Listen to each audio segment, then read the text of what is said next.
নমস্কার, আমি দেবাশিস। আমার ছোট্ট একটা চ্যানেল, নাম রূপকথা।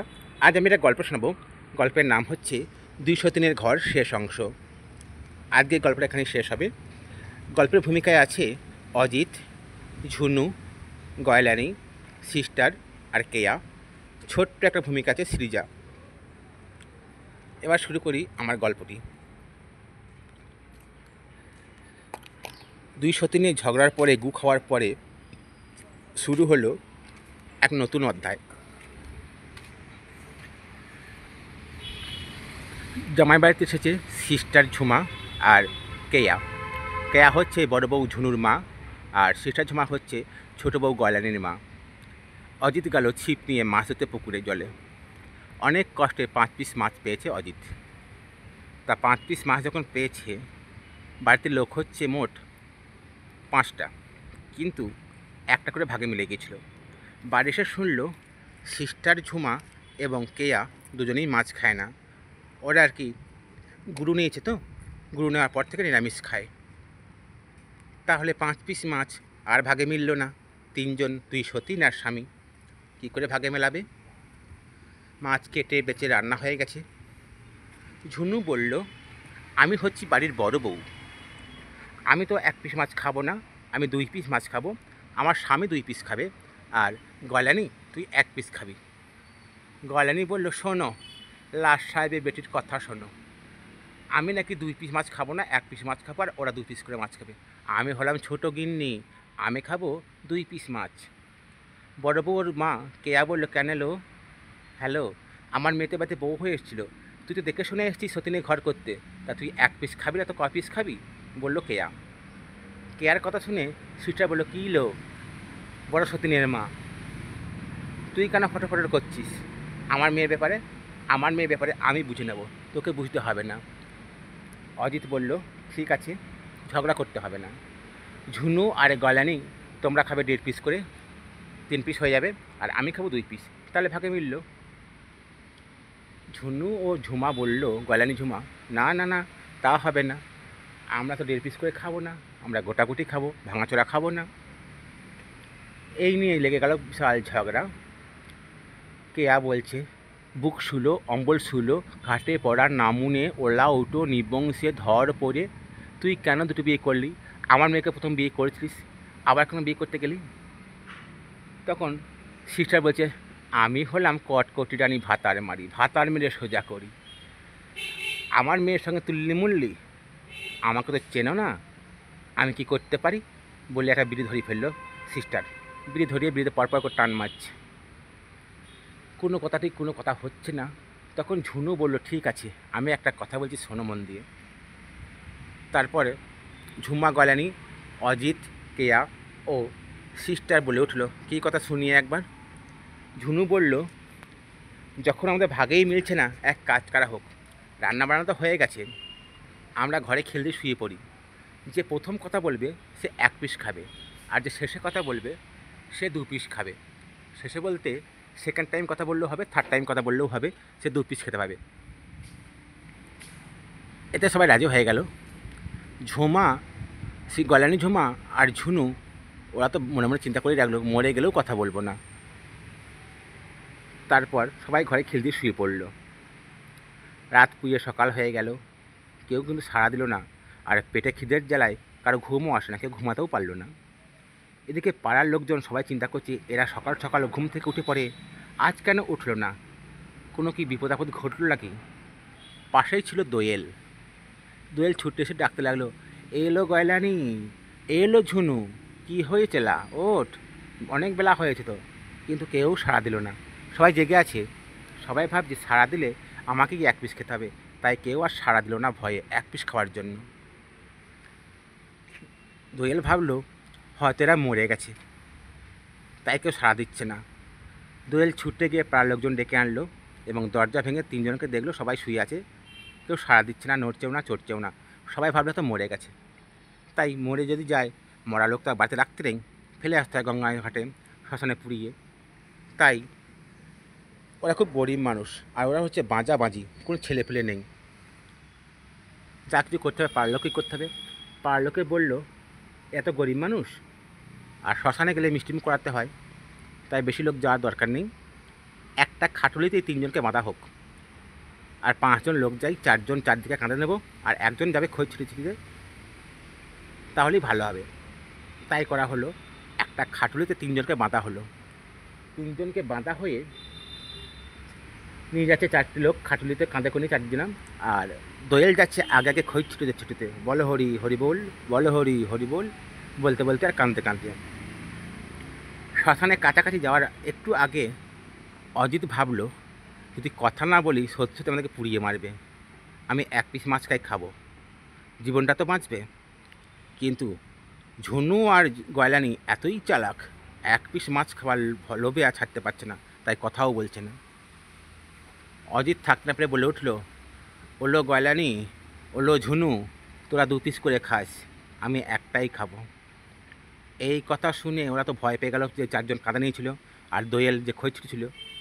ওরা ভাবলো হয়তো এরা ভূত হয়ে গেছে, আমাদেরকে খাবো বলছে। তারা খাটুলি টাটুলি ফেলেতেই মার ছুট। ঝুনু, গয়লানি, অজিত সবাই হাঁক মারছে, ওগো যেও না যেও না, আমরা ভূত নই, মানুষ, আমরা মরিনি। এই কথা শুনে সবাই দাঁড়িয়ে পড়লো থমকে, বল তাহলে এত কিছু নাটক করলে কেন? তখন ঘটনা খুলে বলা হলো সবাইকে, সবাই বুঝলো, বাড়ি আসলো। বাড়ি আসার পরে ঝুমা বলছে, দেখেছো আমার মেয়ে খুব বুদ্ধিমতী, খুব ভাগ্যবতী, আমার মেয়ে যেখানে থাকবে সেখানে বিপদই হবে না। আমার মেয়ের ভাগ্যের ফলে তোমরা সবাই বেঁচে গেলে, কাউকে পুড়িয়ে মরতে হলো না। কে বলছে, হ্যাঁ লো সব বোনাসি, ওর মেয়ে ভাগ্যবতী, আমার মেয়ে বুঝি অপয়া নাকি? আমার মেয়ে গুণবতী, আমার মেয়ে বড় বউ বাড়ির, আমার মেয়ের জন্য এই কাণ্ডটা ঘটেছে, কেউ বাঁচতে পারবে, সবাই বেঁচে গেছে, কেউ মরে নেই। আর আমার মেয়ে বুদ্ধিতেই আমার মেয়ে 2 পিস মাছ খেলো, তোর মেয়েও 2 পিস মাছ খেলো। অজিত বলি, সবাই চুপ করো, তোমরা খুব ভালো, এখন যদি কুলের কথা খুলে বলি লজ্জায় মুখ ঢাকার জায়গা পাবে না। কেয়া আর সিস্টার বলে, কী কুলের কথা খুলে বলবে? ঝুমা বলে, হ্যাঁ বলো, কী কুলের কথা, আমরাও শুনি। অজিত বলে, দেখ গয়লানি, তোর মায়ের খিটকাল যদি আমি বলি তাহলে তুই এখানে দাঁড়াতে পারবি না। ঝুমা, গয়লানি আর সিস্টার বললো, কী খিটকালের কথা, তোমাকে বলতে হবে, না বলে ছাড়বো না। অজিত বলে, শাশুড়ি শালির মতো, অমন কথা কে বলতে পারি? সিস্টার ঝুমা তো আখোলা মুখ, এই নিবংশে ধর পুরে টেনে কাটা, লড়িতে চাপা, বাসে চাপা, না মুনে বল আমি শাশুড়ি শালির মতো? শাশুড়ি হয় মায়ের মতো। অজিত বলল, মা ভুল হয়ে গেছে, মাথা খারাপ হয়ে গেল তো এত ঝগড়াঝাটির মধ্যে, তাই কাকে কি সম্পর্ক সেটাই ভুলে যাচ্ছি। বলছে, ঠিক আছে তুই খিটকেলের কথা বল, ততক্ষণ আমি একটা বিড়ি খেয়ে নিই। সিস্টার একটা বিড়ি ধরিয়ে পরপর করে বিড়িতে টান মারছে, বলছি বল শুনি। তখন অজিত বলছে, জানিস ঝুমা, গয়লানি, তোর মা একদিন সন্ধ্যের সময় আমাদের বাড়িতে আসলো, তোরা বাচ্চা ছিলিস না, 2 বউ, শাশুড়ি এসছে বলে আমি রান্না করতে গেলাম, বললাম মা কি খাবেন? তোর মা বলল, সিস্টার যা করবে বাবা তাই খাবো। আমি দেখলাম শাশুড়ি মানুষ, বয়স হয়েছে, তা খিচুড়ি করে দিই, চালে আর মুসুরির ডালে খিচুড়ি করে নিয়ে দিলাম, তোর মাকে দিলাম বড় বাটির 1 বাটি। তোর মা তো স্রুত করে টেনে নিল। স্রুত করে টেনে নেওয়ার পর তোর মাকে বললাম, মা শুয়ে পড়ুন গা যান। তোর মা শুয়ে পড়েছে। গ্রামে বাড়ি, পায়খানা বাথরুম নেই, মাঠে যেতে হবে হাঁক দিয়ে। তোর মায়ের ভোরবেলায় হাগা লেগেছে, টিপে টিপে থাকতে না পেরে কাপড়েই কাজ ছেড়ে দিয়েছে তোর মা। সকাল হয়েছে, আমি ডাকতে এসেছি, মা উঠুন, মা উঠুন। তোর মা আমার গলার আওয়াজ পেয়ে পোঁদের কাপড় খুলে মাথায় দিয়েছে ঘুমটা, জামাইকে দেখে নিচে উদুম। আমি কি ঘরে ঢুকে দেখি তোর মায়ের গায়ে গুটি বসন্ত বেরিয়ে গেছে। ঝুমা গয়লানি বলছে, সে কি গো, আমার মায়ের রাতের মধ্যে গুটি বসন্ত বেরিয়ে পড়লো? বলছে, না আলো, গুটি বসন্ত নয়, ওই খেঁচুড়ির মুসুরির ডাল সিদ্ধ হয়নি, সেই মুসুরির ডাল সারা গায়ে লেগে আছে, টিপ টিপ টিপ টিপ হয়ে, গুটি বসন্ত মতো দেখতে। গয়লানি বলছে, বয়স্ক মানুষ, ওই মুখের জোরেই বেঁচে আছে, একটা বিড়ি খায় বলেই বেঁচে আছে, তাই বলতে আমাকে সবার সামনে খিটকেলের কথা বলতে হবে? না হয় একটা সামলাতে পারেনি, হেগেই ফেলেছে। ঝুমা সিস্টার বলছে, হ্যাঁ বাপু, হাঁকবো তো আবার লজ্জা কিসের? চুরিটা কাছে করিনি, কাপড়েই হেগেছি, কেচে দিলেই মিটে যাবে ঝামেলা। ঝুনু বলছে, আমার মায়ের নাম কেয়া, কি সুন্দর নাম, আর কত ভালো মানুষ, মিষ্টি মানুষ, কি সুন্দর স্বভাব চরিত্র। অজিত বলছে, চুপ কর চুপ কর চুপ কর, তোর মায়ের খিটকালে আরও বড় খিটকাল। তখন ঝুমা আর সিস্টার দুজন তো আনন্দ আত্মহারা, হ্যাঁ বড় সতীনের মায়েরও খিটকাল আছে, কী খিটকাল শুনি? ঝুনু বলছে, বলো, বলতে হবে। আমার মায়ের খিটকালে যখন নাম করেছো, খিটকাল না বলতে আমি ছাড়বো না তোমাকে। তখন অজিত বলে, শোন, তোর মা একদিন বিকালবেলায় আসছিল ওই মাঠ দিয়ে হাঁটতে হাঁটতে আমাদের বাড়ি। আমি তো ভাবলাম বক নেমেছে মাঠে। ঝুনু কী বললে, তুমি আমার মাকে বক বললে? বলে আরে না না, দূর থেকে তোর মাকে বক মনে হচ্ছিলো, সাদা শাড়ি পরে আসছিল তো। ঝুনু বলছে আমার মা বয়স্ক মানুষ, সাদা শাড়ি পরে আর লম্বা মানুষ বলে একটু কুঁজো হয়ে হাঁটে। বলছে হ্যাঁ, যখন জমিতে চাষ দেয় ট্র্যাক্টরে তখন দেখবি ট্র্যাক্টরের সামনে পিছনে অনেক বক ব্যাং ধরে। আমিও ভাবলাম মাঠে একটা বিশাল বড় বক নেমেছে ব্যাং ধরার জন্য। যখন টুকটুক করে মাথা নড়ে নড়ে কাজ ফাঁচা আসলো তখন দেখলাম আমার শাশুড়ি। তখন আর কী করবো, বাড়িপাড়া নিয়ে গেলাম। বাড়িপাড়া নিয়ে গিয়ে তোরা সেদিন পাচ্ছিলিস না, শাশুড়ি এসছে। শাশুড়িকে খাইয়ে দাইয়ে বিছানা করে দিলাম ঘুমানোর জন্যে। একটা মশারি দিলাম, বর্ষাকাল অনেক মশা, শাশুড়িকে কামড়াবে। শাশুড়িকে দিলাম, দিয়ে বললাম শাশুড়ি শুয়ে পড়ুন, আমি শুয়ে পড়ি অন্য ঘরে। শাশুড়ি বলে বেশ বাবা বেশ।